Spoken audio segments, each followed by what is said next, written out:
The Manhattan federal courtroom fell silent, as if the air had been sucked out of the room.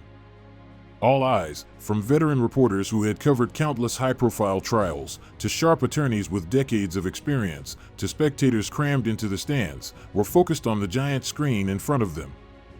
A new video, introduced by prosecutor Emily Johnson, was about to be shown, promising to change the course of the trial of Sean Diddy Combs, one of the most powerful figures in entertainment. Diddy, once a symbol of glamour, success, and invulnerability, now sat motionless at the defendant's table. His face was pale, his eyes were vacant, and his hands were clenched into fists as he struggled to hold on to his last shreds of composure. Beads of sweat beaded his forehead, and his gaze was fixed on the screen, as if he were facing a nightmare with no way out. Diddy's trial has dragged on for months, riveting the global media. The charges against him, human trafficking, extortion, abuse, and now serious questions about the mysterious death of Kim Porter, his longtime girlfriend and the mother of his 3 children, have transformed him from a music mogul into the center of one of Hollywood's biggest scandals. The courtroom is packed, with reporters taking notes, sketch artists sketching out dramatic moments, and curious onlookers lining up at dawn to get a seat. Each day of the trial has brought new revelations, harrowing testimony from victims, testimony from former associates, and documents exposing a dark side of the Diddy empire. But no one, not even the most seasoned legal analysts, could have predicted how the day would unfold. That morning began like any other. Diddy, in a perfectly tailored suit, maintained his confident demeanor as he strategized with his legal team, led by attorney Anthony Russo. The atmosphere in the courtroom was tense, but there was no sign of a turning point. Until Prosecutor Johnson stood up, his voice calm but authoritative, and announced, "The United States presents a video recovered from a hidden recording device at the residence of Ms. Kim Porter in 2017. The courtroom erupted in shocked murmurs. Some in the audience thought it was a mistake, others whispered that it was the prosecutor's last-ditch tactic to corner Diddy. But when Ms. Johnson asked for the lights to be turned off and the video played, all doubts were dispelled.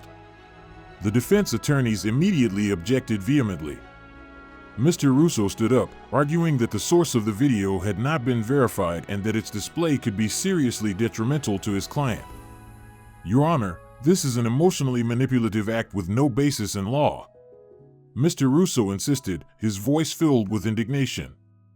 But Prosecutor Johnson immediately countered, this video was legally recovered from a device that Ms. Kim Porter herself installed for her own protection. It not only directly relates to the allegations of abuse, but it also raises serious questions about her death.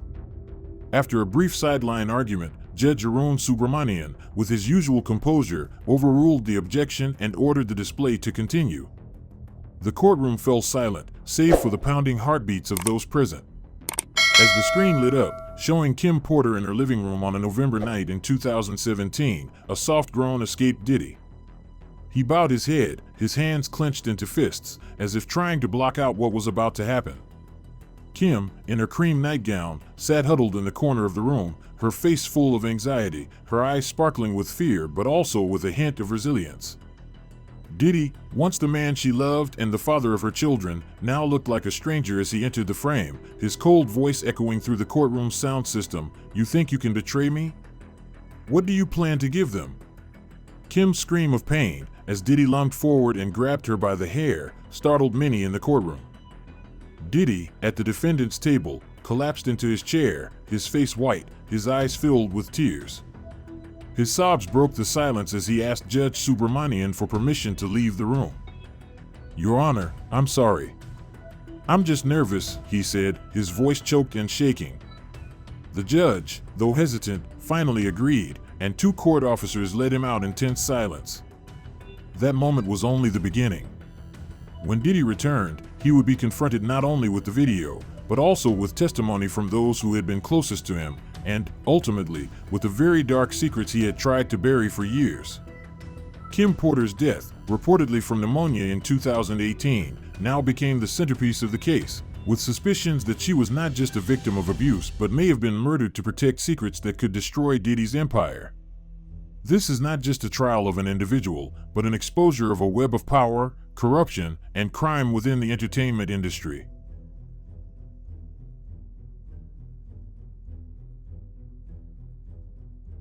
Kim Porter's death on November 15, 2018, rocked Hollywood and left a lasting wound in the hearts of those who loved her. At 47, Kim was a strong, dynamic woman with a successful career as a model, actress, and producer. As the longtime girlfriend of Sean Diddy Combs and the mother of his 3 children, Christian, and twins Delilah and Jesse, Kim was known as a loving, family-oriented, and charismatic person. When the Los Angeles County Medical Examiner's Office announced that she had died of acute pneumonia, questions immediately arose from the public and those close to her. The official report said Kim had been experiencing flu-like symptoms, fever, cough, sore throat, and fatigue for several days, and was prescribed the antibiotic azithromycin along with vitamins and electrolytes. However, her condition rapidly deteriorated, leading to her sudden death. Investigators ruled the death a natural death and did not pursue further investigation. But unusual details quickly emerged, raising suspicions that Kim's death was not as simple as the official report. Al B. Sure, the famous Randy B. singer who was Kim's former boyfriend and the father of her eldest son, Quincy, was one of the first to publicly raise his suspicions. In an interview with Fox 5 New York, he asserted she was perfectly healthy. "We had just met before she passed away." When asked if he believed pneumonia was the real cause, he replied emphatically, "Of course not." His statement was shocking, but what made the public shiver even more was the suggestion that the multiple organ failure he had experienced might have been related to his public suspicions about Kim's death. "I'm the only one who spoke, and I'm the only one who survived," he said, his voice haunting, as if he were telling a story from a true crime drama. His words not only sparked conspiracy theories, but also led many to wonder if some force was trying to silence those who knew too much. The suspicions were further fueled by allegations from Gene Deal, Diddy's former bodyguard who worked closely with him for years. Deal questioned why Kim, in critical condition, was unable to contact family or friends. He also alleged that Kim's body was not properly examined and suggested that she may have been suffocated during an argument with Diddy. "I don't want to say exactly what I think, but I think there may have been an argument, a scuffle, and Puff, as usual, may have been playing around, like a pillow fight, and maybe that caused her to suffocate," Deal said in an interview. He also posed a disturbing question: who gives a massage to someone with pneumonia? But the most shocking detail was Deal's revelation that Kim's casket was rumored to have been ordered 2 months before her death, a red flag that led many to believe her death may have been planned. Doubts about Kim's death were amplified in 2024 when a self-published book called Kim's Lost Words appeared, billed as Kim Porter's unpublished memoir. The book contained shocking allegations, lavish sex parties involving top Hollywood stars, acts of moral corruption, shady financial schemes, and death threats against Kim. One excerpt reads, "I did things to Sean that I could never do to a normal man.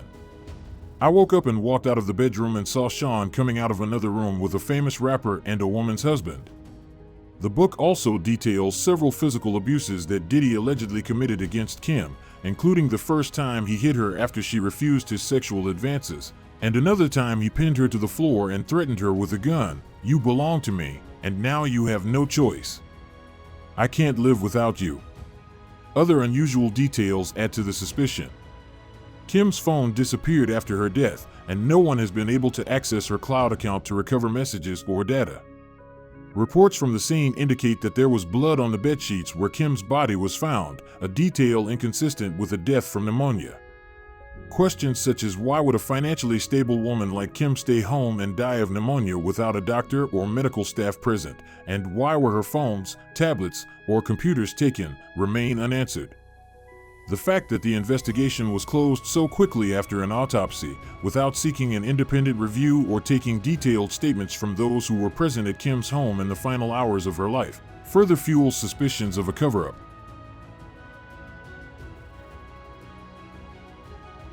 That day in court, prosecutor Emily Johnson introduced evidence that was described as a game changer. The 17-minute video, recovered from a hidden recording device Kim Porter installed in the living room of her Holmby Hills, Los Angeles, home in November 2017, exposed the horrifying truth about her relationship with Diddy. Prosecutor Johnson explained that Kim, who suspected she was being stalked and threatened for months, installed the device for self-protection. As the video played, the courtroom fell silent, save for the heavy breathing of those present. The opening image shows Kim Porter huddled in the corner of the living room, wearing a cream-colored nightgown, her face filled with anxiety. The timestamp indicates it is around 11 p.m. Diddy enters through the front door, his cold voice booming through the speakers. "You think you can betray me? What are you going to give them?" Kim responded, her voice shaking but trying to stay calm. "I didn't betray anyone, Sean. I just want to live in peace. We need to stop." The tense exchange lasted for several minutes, the atmosphere becoming increasingly heavy. Suddenly, Diddy rushed forward, grabbed Kim's hair and pulled her up from the sofa. Her scream of pain rang out, startling many in the courtroom, some covering their mouths in horror.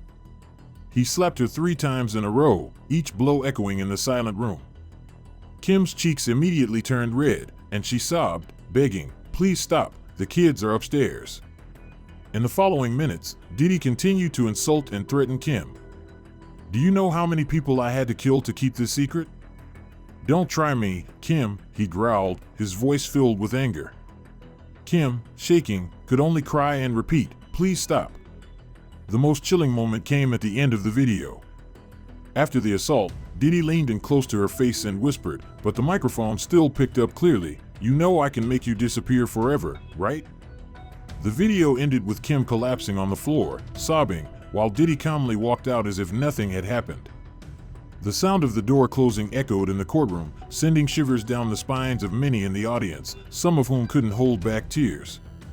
Prosecutor Johnson turned to the jury, his voice firm but filled with emotion. "Ladies and gentlemen, this is a pattern of control, intimidation, and systematic violence." Kim Porter was not only a victim of domestic violence, but also a target of an organized criminal conspiracy led by defendant Sean Combs. She recorded this testimony because she knew her life was in danger. Diddy, sitting at the defendant's table, was pale, his eyes red. He was breathing heavily, his hands shaking, trying to stay calm under the gazes of dozens of people. The storm of emotions on his face, fear, anger, panic, and despair, could not be hidden. Minutes after the video ended, he whispered to his attorney, his voice choked with emotion, and asked Judge Subramanian for permission to leave the room. "Your Honor, I'm sorry. I'm just nervous," he said, his voice shaking. The judge, noticing his obvious distress, reluctantly agreed. 2 court officers led him out, and in the hallway, Diddy nearly collapsed into his chair, holding his head, his whole body shaking as if in a panic. A security guard stood nearby to keep his distance, while the legal team hastily discussed assessing the damage from the video. The video was not Diddy's first evidence of violence. Another video, released by CNN in May 2024, showed him attacking Cassie Ventura at the Intercontinental Hotel in Los Angeles in 2016. The images of him grabbing, pushing, pulling, and kicking Cassie shocked the public, bolstering allegations that he had a pattern of violence against women in his life. But the Kim Porter video was even more serious, not only because of the level of violence, but because it raised questions about her death just a year later. Prosecutor Johnson argued that the video, along with other evidence such as the testimony of Gene Deal and Mark Curry, a former bad boy artist who confirmed Diddy once broke Kim's nose due to insecurity, showed a pattern of systematic control and violence. Curry also accused Diddy of wiretapping Kim's phone, calling it a crazy attempt to control her.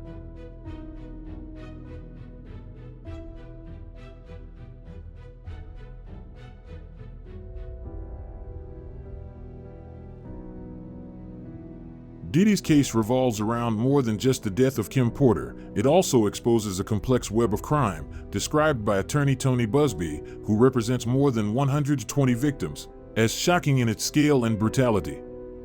Busby alleges Diddy presided over a system that exploited and profited from the victims, some as young as 9 years old when they were abused. The lawsuits, which span more than 2 decades and span states including New York, California, Georgia, and Florida, allege that Diddy not only committed the abuse but also profited financially from it. His infamous parties, known as freak-off parties, have been at the center of the allegations. Multiple witnesses have revealed that guests were offered alcohol, often spiked with drugs, and asked to leave immediately if they refused. Some victims have said they were forced to engage in sexual acts, threatened, and suffered lasting psychological harm. An unverified list, widely circulated on social media, lists Hollywood stars such as Leonardo DiCaprio, Ashton Kutcher, Paris Hilton, Mariah Carey, Jennifer Lopez, and Usher as having attended these parties. While there is no concrete evidence linking these people to criminal activity, the appearance of the list has sparked public curiosity and speculation.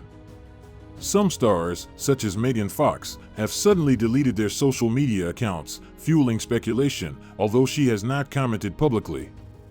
An old interview with Khloe Kardashian, in which she talks about attending a Diddy party where half the people were naked, has also been dug up, seen as an overlooked clue to Diddy's partying lifestyle.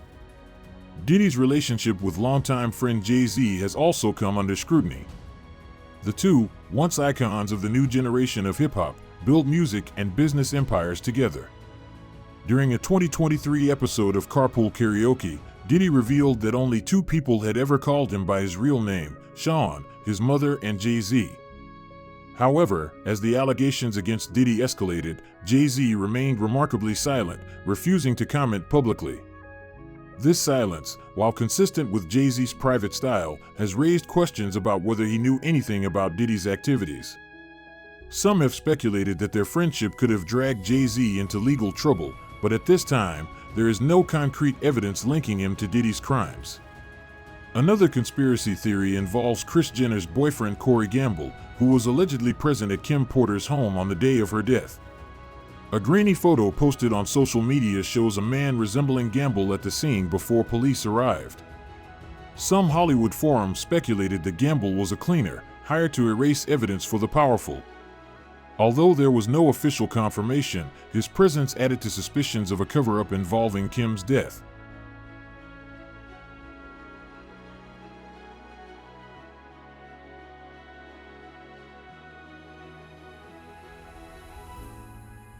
After the video, Prosecutor Johnson called additional witnesses to bolster his case. Diddy's former bodyguard, Gene Deal, testified about times he witnessed Diddy controlling and abusing Kim.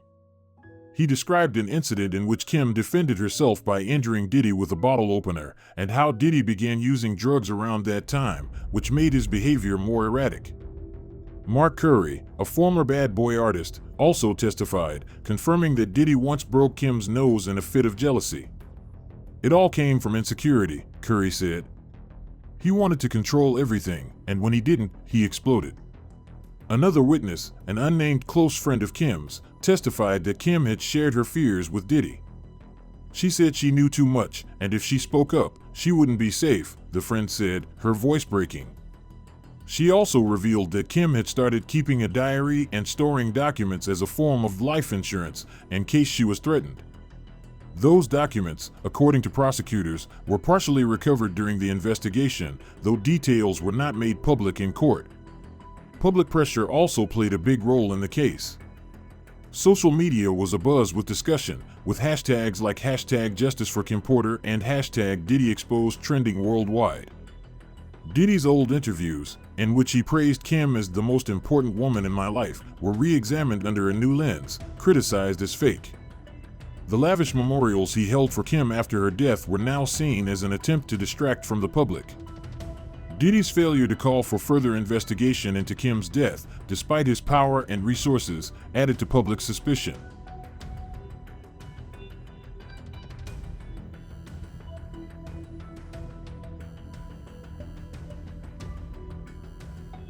As Diddy was led from the courtroom in custody, he no longer looked like a powerful music mogul. He looked like a man cornered, facing the consequences of actions that had been hidden for too long. The Kim Porter video, along with other evidence and testimony, had chipped away at the defenses he had built over the years. At the sentencing, victims stood up to give impact statements about Diddy's actions. They spoke of ruined careers, broken trust, and decades of psychological scars. A young woman who had attended Diddy's parties choked up, "I went there for opportunity, and what I got was pain and forced silence."